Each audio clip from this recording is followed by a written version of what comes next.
Sedangkan kalau kita gabungkan, ilmu sosiologi hukum itu adalah suatu bentuk ilmu sosiologi hukum adalah ilmu yang mempelajari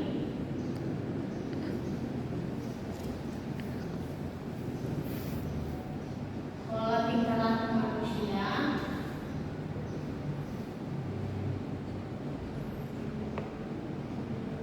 yang bersifat mengikat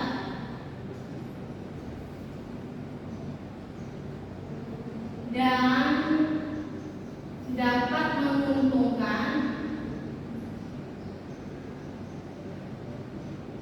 maupun merugikan.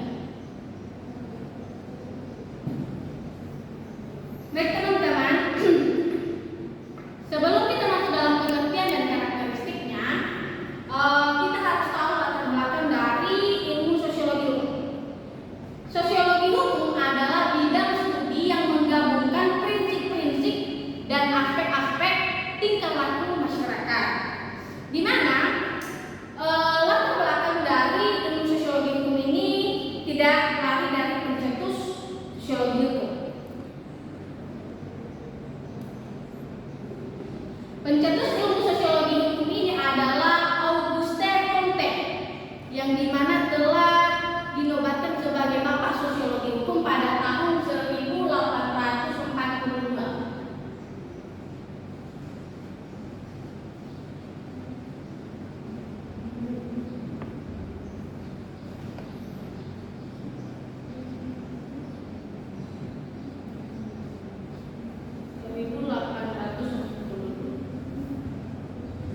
Di mana dia meneliti bagaimana sifat-sifat dari hukum yang dapat memaksa dan juga teori manusia yang menerima hukum tersebut.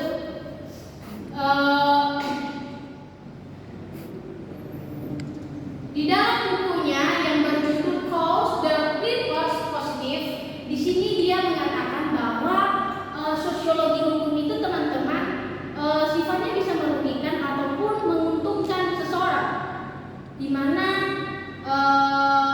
tujuannya ini bisa menjurus ke hukumnya ataupun ke egosentrismenya masyarakat.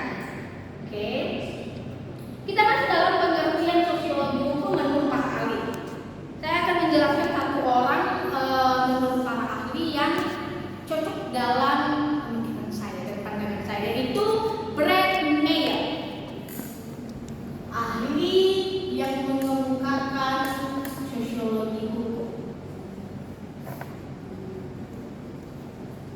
yang